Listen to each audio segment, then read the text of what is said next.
छत्तीसगढ़ की 3 सीटों पर वोटिंग हो रही है। मध्य प्रदेश में 3 बजे तक का मतदान प्रतिशत भी सामने आ गया है। ये आपको बता देते हैं कि मध्य प्रदेश में 3 बजे तक 46.50% ही मतदान हुआ है। छत्तीसगढ़ की बात करें तो यहां पर 3 बजे तक 63.29% मतदान हुआ। तो दूसरे चरण के लिए मतदान जारी है। मध्य प्रदेश की 6, छत्तीसगढ़ की 3 सीटों पर वोटिंग हो रही है। इसके अलावा मध्य प्रदेश में 3 बजे तक 46.50% मतदान हो चुका है। देखिए, छत्तीसगढ़ में 3 बजे तक 63.29% मतदान हो गया है। अब हम सीटों की बात कर लेते हैं। मध्य प्रदेश की 6 सीटें, जिनमें दमोह शामिल, 3 बजे तक 45.69% मतदान, होशंगाबाद में 55.79% मतदान, खजुराहो में 43.89% मतदान, रीवा में 37.55% मतदान, वहीं सतना में 47.68% मतदान, टीकमगढ़ में देखिए 48.76% मतदान हो चुका है। अब आगे बढ़ते हुए छत्तीसगढ़ की 3 सीटें, कांकेर की 67.50% मतदान, महासमुंद में 63.30% मतदान, राजनांदगांव में भी देखिए 61.34% वोट पड़ चुके हैं। तो मतदान का प्रतिशत जो है वो सामने आया है, वो आपको बताया कितना प्रतिशत अभी तक हो चुका है। वहीं मतदान से जुड़ी बड़ी अपडेट भी आपको दिखा देते हैं। देखिए, मतदान से जुड़ी ये बड़ी अपडेट, कांकेर में मतदान का समय समाप्त हुआ। फिलहाल तो कांकेर की 4 विधानसभा सीटें ऐसी जहां पर मतदान का समय समाप्त हो गया है 3 बजे तक। बता दें कि मतदान केंद्र का गेट बंद कर दिया गया। 3 बजे तक मतदान गेट बंद कर दिया गया है। लाइन में लगे लोग ही वोट डाल सकते हैं। सुबह 7 बजे से 3 बजे तक का ही वोटिंग का समय यहां पर था, चूंकि ये अति संवेदनशील इलाके थे और यही वजह है कि कांकेर की 4 विधानसभा सीटें ऐसी जहां पर 7 बजे से 3 बजे तक ही वोट डाले गए। अब ये कुछ तस्वीरें जो हैं वो सामने आई हैं, जिसमें देखा जा सकता है कि अभी भी लोग लाइन में लगे हुए हैं। हालांकि अब मौसम थोड़ा सा सुहाना हो गया है और मौसम में तब्दीली होने की वजह से अब उम्मीद की जा रही है कि ये जो वोटिंग प्रतिशत है वो ज्यादा से ज्यादा बढ़ेगा। कांकेर के भंडारीपारा मतदान केंद्र में आप मेरे पीछे देख सकते हैं, समय खत्म हो चुका है। 3 बजे का समय था। आप मेरे पीछे देख सकते हैं, अभी भी जो भीड़ है वो बाकायदा बनी हुई है। जितनी संख्या में पुरुष हैं उतनी ही संख्या में जो है महिला मतदाता जो है पूरे कतार से खड़ी हुई है। लंबी कतारें लगी है।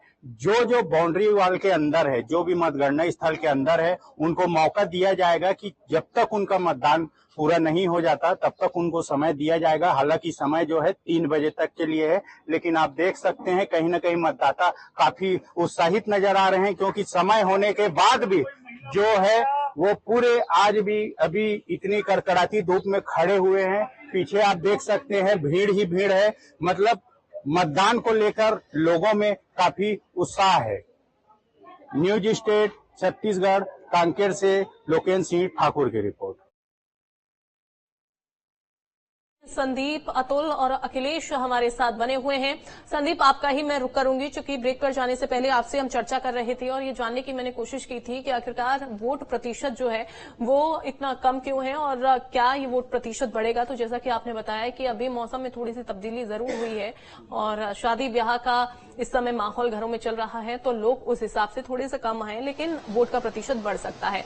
अब दूसरा सवाल चूंकि मेरा था आपसे कि क्या इस बार भी केंद्र के मुद्दे ही हावी हैं, जनता क्या जो मूलभूत सुविधाएं उनको जो मिलनी चाहिए, जो मिल नहीं पा रही हैं, जिनका वादा हर एक जनप्रतिनिधि चुनाव प्रचार के दौरान करता है, उन मुद्दों से हटकर क्या केंद्र के मुद्दे भी हावी हैं इस बार? क्या उन्हीं पर हो रहा है मतदान?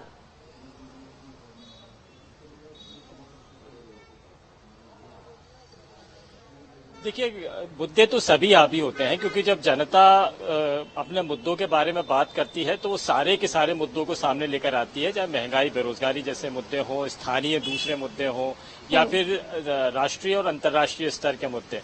हर विषय पर चर्चा की जाती है। चर्चा तो हर विषय पर होती है, लेकिन इसमें से इम्प्रेस मतदाता किस बात पर हो रहा है ये अलग अलग डिपेंड करता है।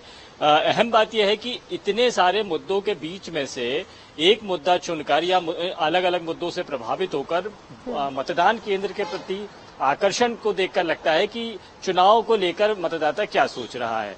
तो इस बार ये देखने को मिला है कि इतनी कठिनाई के बावजूद, यानी शादियों के बावजूद और गर्मी, तीखी गर्मी है, इसके बावजूद भी मतदान प्रतिशत में पिछली बार की अपेक्षा थोड़ी बढ़ोतरी हुई है, तो जो उम्मीद जगाता है कि इस बार शायद पहले चरण के मुकाबले ज्यादा बेहतर स्थिति देखने को मिलेगी। पिछले चरण के मतदान में, पहले चरण के मतदान में ये देखने को मिला था कि ग्रामीण क्षेत्र में ज्यादा वोटिंग हो रही थी और शहरी में कम थी। इस बार थोड़ा सा मिक्सअप जैसा मामला है।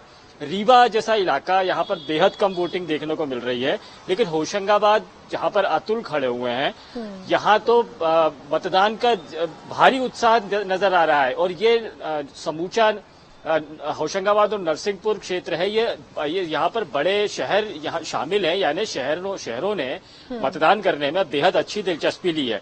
इससे उलट तस्वीर है रीवा की। रीवा में मतदान बहुत कम है।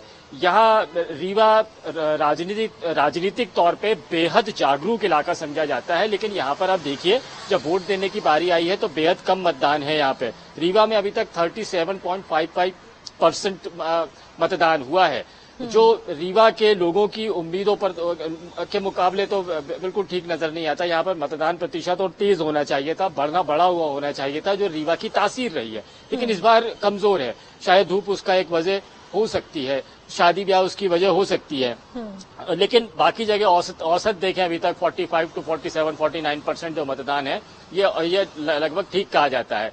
मुद्दे, हर तरह के मुद्दे हर इलाके में बदलते रहते हैं, हर मुद्दों पर चर्चाएं होती है, मतदाता हर मुद्दे पर गौर करता है और उस पर अपनी राय भी रखता है।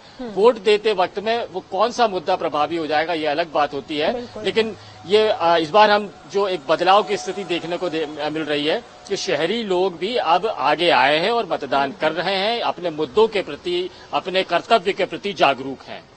ठीक है अतुल, होशंगाबाद का चूंकि यहाँ पर मतदान प्रतिशत अच्छा खासा इस समय सामने आया है। दर्शन सिंह चौधरी बीजेपी की तरफ से हैं, संजय शर्मा कांग्रेस की तरफ से हैं, लेकिन यहाँ पे चेहरा 2019 की अगर हम बात करते हैं, राव उदय प्रताप सिंह जो कि लगभग 5.5 लाख वोटों से जीत उनकी ओर से दर्ज की गई थी, लेकिन चेहरा इस बार बदल दिया गया है। दोनों ही प्रत्याशी अलग अलग, किस तरीके से आप देख रहे हैं, कितना कड़ा मुकाबला? हालांकि अब वोटिंग जरूर समाप्त होने वाली है, 6 बजे वोटिंग जो है वो समाप्त हो जाएगी, लेकिन जनता किसको चुन रही है, जनता किसको जनप्रतिनिधि मान रही है, ये भी एक बड़ा सवाल है। दूसरा, चूंकि यहां पर ये कहते हुए नजर आ रहे थे, जैसा कि आपने युवाओं का जिक्र किया था अतुल, कि युवा आजकल